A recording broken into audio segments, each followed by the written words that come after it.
Assalamualaikum and hello to all my viewers and welcome to this video. By the end of the 21st century, we have seen humanity getting desperate. A long chain of heat wave and drought have led to unusual poor harvests, while warming oceans give use less fish by each year. In tropical areas, famine and resources war has become prevalent. While here in Malaysia, our weather is getting worse and worse. Tornadoes, check. Storms, check. Flood, check. What more will be coming for us? Nobody knows.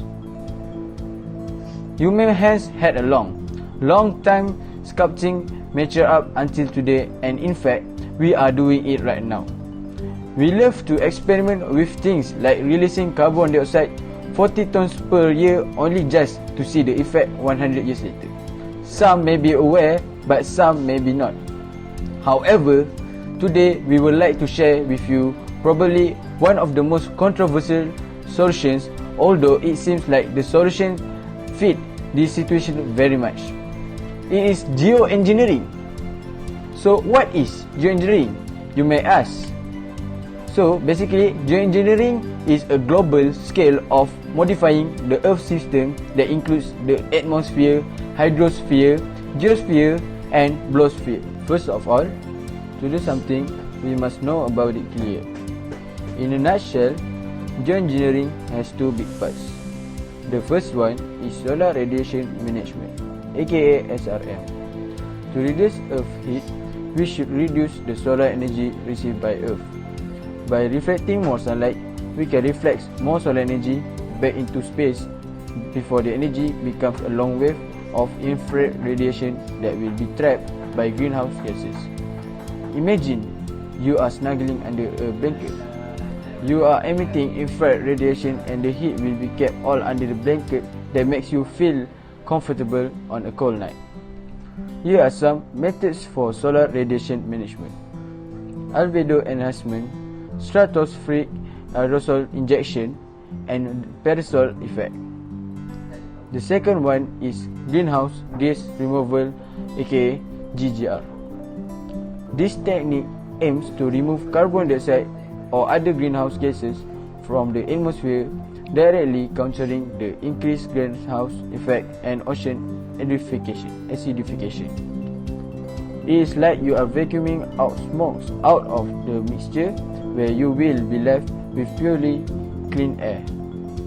For your information, greenhouse gases mainly include carbon dioxide, fluorinated gases, methane, and nitrous oxide that will trap the sun's radiation energy.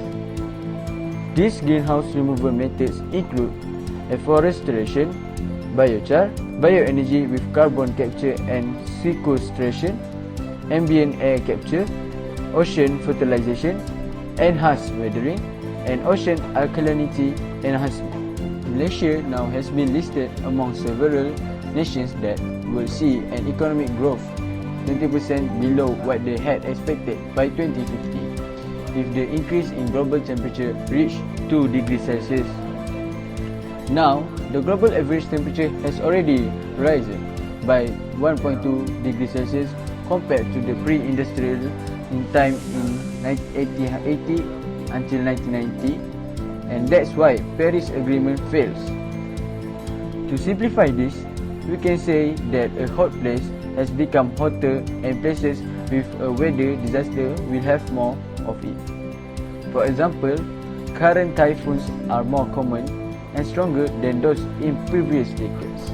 The effects of climate change can be expected to shave 11% to 14% of global economic output by 2050 compared to growth levels without climate change. They amount to as much as 23 trillion USD dollar, about 94.59 trillion ringgit, in reduced annual global economic output worldwide as a result of climate change. The first one is scarcity. Scarcity is when limited resources are met with unlimited human wants. In this case, Malaysia is still lacking alternative sources that could be used to produce green technology that will help local scale in geoengineering.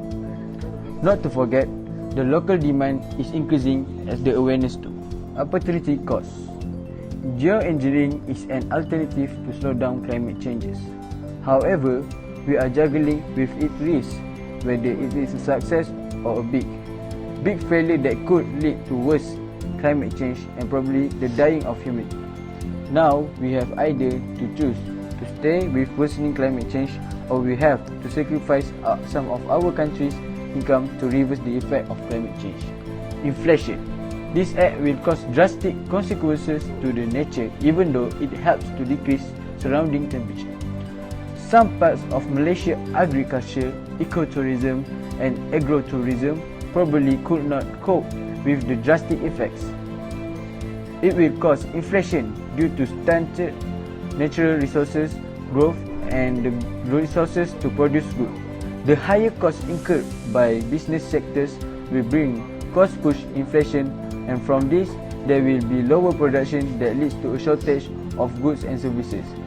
Finally, it will also bring demand-pull inflation. Thus, new economic adaptations are needed to counter this problem.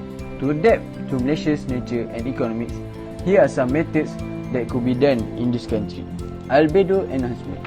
It can reflect most of the sunlight from Earth's surface by using clouds through cloud seeding. However, it will still fail to curb ocean acidification as it cannot directly reduce the amount of carbon dioxide in the atmosphere. Thus, this method must be paired with an afforestation solution. Afforestation. Basically, it is about planting a new forest on empty land. This method minimizes any possible bad effects of geoengineering, inorganic materials and manufacturing costs, as it is the most natural method that does not require any technological equipment. Ambient air capture. Through this method, we can accelerate the carbon dioxide reduction effect. Plus, the CO2 that will be stored also could be used to produce other things like a fire extinguisher, dry ice and carbonated beverages. Furthermore, this ambient air capture could be attached to the building to use less space, and science integration could lead this method to be a new renewable energy resource. Ambient air capture. Through this method, we can accelerate carbon dioxide reduction effect. Plus, the carbon dioxide that will be stored also could be used to produce other things like a fire extinguisher, dry ice, carbonated beverages. Furthermore, this ambient air capture could be attached to the buildings to use less space, and science integration could lead this method to be a new renewable energy resource. Do not worry about whether we have to choose economics or environment, since this latest decade, both of it come along together compared to previous decades.